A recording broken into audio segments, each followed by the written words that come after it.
Hey guys! It's Remee and Shyla, and welcome back to Inspired at UVic, a podcast for the students by the students. which is hosted by Inspire, STEM for Social Impact.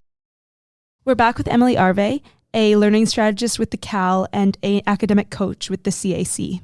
This second part focuses on tools to help you the day of your big exam. Let's just hop right in. I know that a lot of people suffer from anxiety and different emotions when going into an exam. And I was wondering if you have any tips for being more calm when you go into an exam and really being in that exam writing mind space. I know that some people use meditation or make sure that they work out before an exam, but if you want to expand on that at all, that'd be awesome. Oh, yes, absolutely. So, test anxiety is a real thing. I myself have test anxiety, and so it surfaces for people in a number of different ways. Like there's physical symptoms like headaches, nausea, getting really sweaty and short of breath. But there's also a lot of emotional, behavioral, and cognitive stuff that happens when you have test anxiety. So maybe it might resonate with some people that you feel prepared and then you walk into the exam room and then like you just go blank, or you can't, maybe even the words on the page start to swim. So, or you get home after the exam and then suddenly you're like, oh yeah, no, now I know all the answers to all, the questions. So that's a good indication that maybe you might be experiencing exam anxiety. And so one way to kind of mitigate exam anxiety is really to try to be mindful of the cognitive piece. So there's a number of thinking traps that people often might experience in the lead up to or even during the exam. So it could be, here's just a few of them. There's fortune telling. And so that's statements like, I know I'm going to mess this up, right? So you're thinking an outcome is certain when it's still, who knows? And so there's also like black and white thinking. So if I don't get a good mark, I'm going to totally fail. Or there's mind reading, like the teacher doesn't like me. There's, overestimating the danger. Like if I don't pass this exam, I'm going to be, automatically placed on academic probation. So I think, most commonly people do a lot of either filtering, where they'll say, I didn't know the answer to 3 questions, so therefore I'm going to fail. So they're not really thinking about the 32 other questions that they did answer. Or my personal favorite, the should've, would've, could've statements, where you're like, I should have started studying 3 weeks ago. I could have known this part better. So it's, using those statements to really self-criticize. So it's just helpful to know what to call these kinds of statements, how to label them, so that when you, catch yourself thinking these kinds of statements, you can say, okay, I'm filtering right now, or I'm mind reading right now, or I'm doing some black and white thinking. And then try to replace those statements with more positive affirmations to kind of build a little bit more self-care, self-compassion, and a bit more confidence just going into the exam, even if you have to fake it. Right? Because there's this like kind of placebo effect where if you have to fake it, there is a benefit. Yeah, I feel like there's been some studies out recently that like as long as like when you have a better mindset about something going into it, you're gonna succeed more. It's like fake it until you make it. Absolutely, yeah. And I guess some tips for the like actually getting into the exam room and when you open up your test booklet. I would say I wouldn't, although, a lot of people do this, I would try not to cram the night before or cram, the right up to the lead up of going into the exam room. I think often it might be more beneficial to just do things that keep you calm, do things that bring you joy, do things that maintain or are supportive of that more positive mindset going in. So, if you're if you're finding that people around you are really exuding anxiety, maybe trying to kind of keep a bit of distance between yourself and those students. And then going in, I would say as well, it's a great strategy not to just like dive right into your exam, just even to take a few moments, to take a few deep breaths, like arrange your materials, put your name on everything, and then give the entire exam a quick scan just to see what the lay of the land is. What are the question types? How much is every chunk weighted? Are they all weighted equally, or some worth more than others? And from there, you can kind of take the time and put together a little bit of a game plan about how you're going to tackle it. You don't have to tackle an exam chronologically from the first page through to the end. You could, and actually I really do encourage people just to build their confidence by maybe starting with the piece that feels the easiest, just as a little bit of a warm-up while your body kind of gets more regulated in the exam space. And then maybe right after that, you might turn to if there's a particularly challenging piece that's worth a lot, maybe that might be where you go to next, so that you can have enough time to complete that and maybe save the easy peasy, of lesser value pieces for the end, just in case you don't have enough time. At least you're only sacrificing things that maybe don't matter quite as much.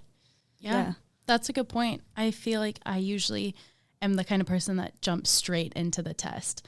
But kind of looking back, most exam periods are 3 hours long, which is a lot of time. So I think taking that just initial second to breathe, get a lay of the land it's definitely something I'm going to take moving forward to this exam period for sure. Yeah, I love like the moments. Well, I don't love them, obviously, because who loves an exam? But I feel like that's one of the things that makes me a lot more calm in an exam, is that I'll go into the room and actually just take a minute to like sit down before I open the test even.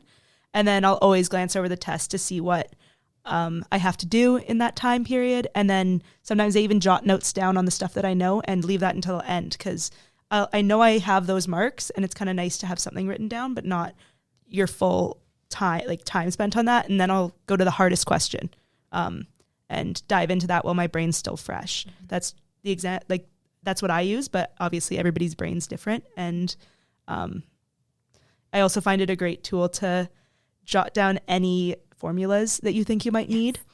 If you're not allowed a formula sheet, yes. I'll like look at it right before I go into my test, then like put it away. And the first thing I do is like write it, like it'll be like under my name basically. And my prof's probably like, what the heck?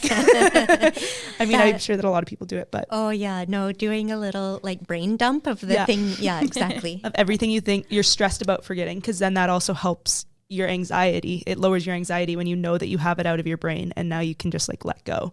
Yeah. So. If it's multiple choice questions as well, it can be helpful just to, or even for question prompts for long or short answers, it can also be really helpful if you're allowed to bring kind of like a highlighter in, or different color pens, underlining like keywords, because sometimes I think people might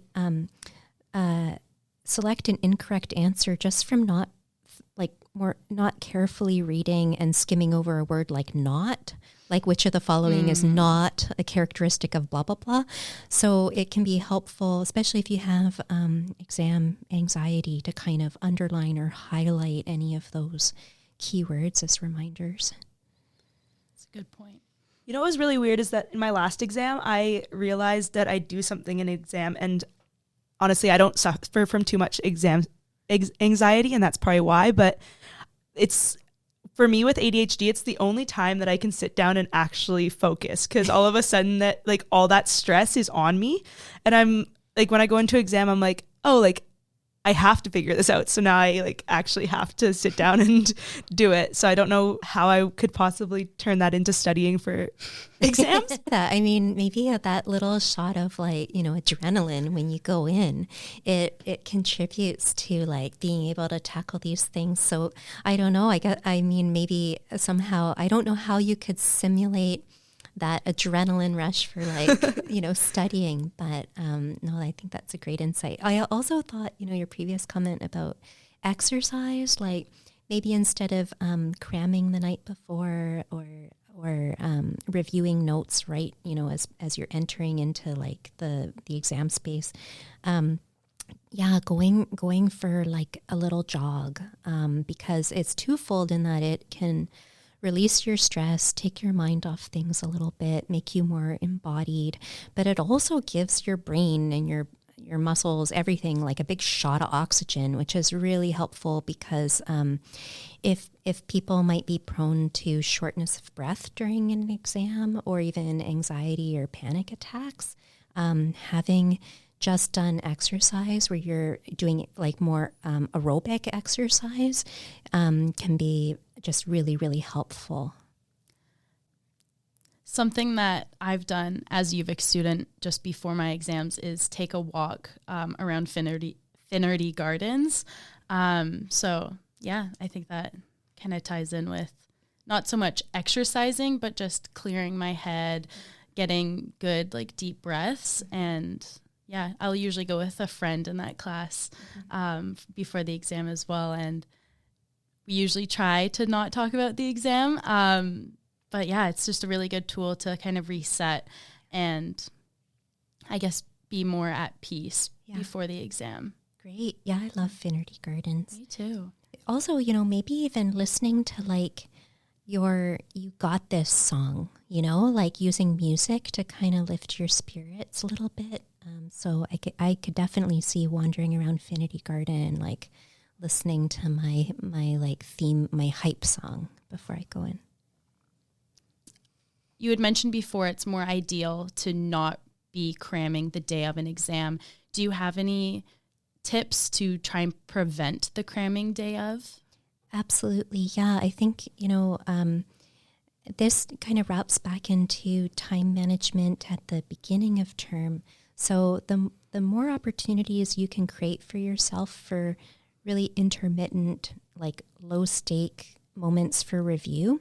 So maybe that might be after a class, like later on that evening, maybe as you're waiting for like leftovers to heat up in the microwave or something, you could take just even 5 minutes to think to yourself, what did I learn today in class? Like just kind of go back there and try to like, what were the main takeaways? What would I call those things? Or even just look at your notes and kind of just skim them and try to surface the main things, right? So the idea being you do a little tiny recall. It's like very low stake. And then maybe at another point in whether you want to do this weekly or bi-weekly, then you do another little mini recall of like, what were the big takeaways over this week? Or what were the takeaways over the last 2 weeks, right? And you kind of try to bring that together, synthesize, distill that down.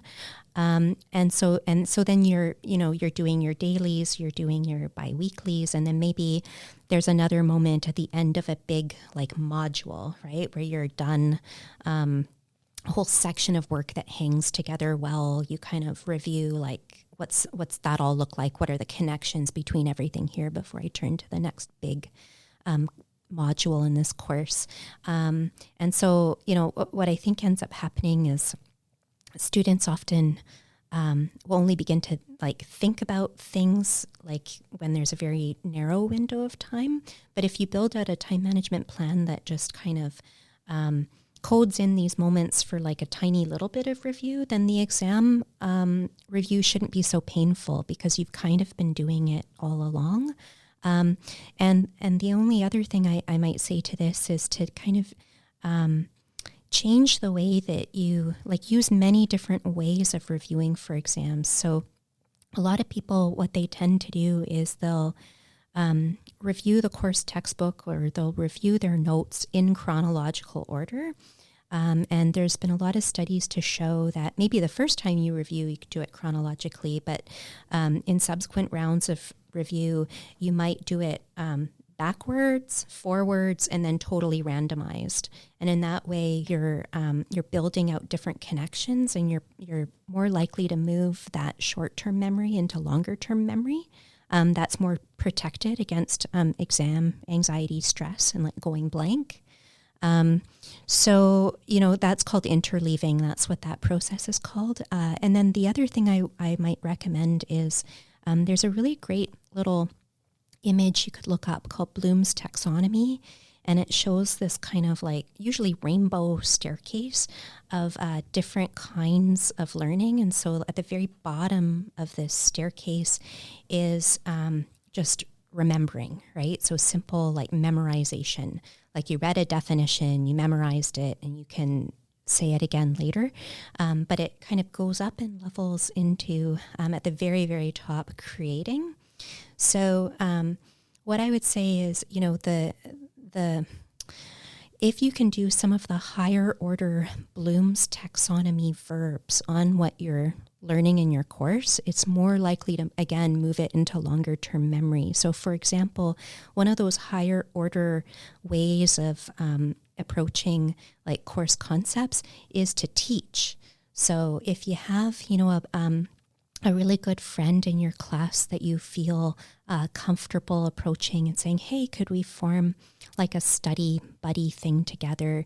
Maybe I would say for both students, if you can each teach each other like a module and ask each other really hard left field questions about that course concept, both of you are really locking into long-term memory what you're learning. And plus the benefit is doesn't feel so lonely and isolating. Yeah, you kind of get that mental health boost as well as the study boost as well. Yeah, that's a great tip. I feel like I've heard that a lot, but also sometimes like if you can't find friends in your classes, then it can be hard. We hope that you all have a successful exam period and that you protect your mental health while you're at it. All of the team at Inspire hope you guys enjoyed this 2-part series with Emily Arvay and hope that you guys have a great rest of your day. Bye guys.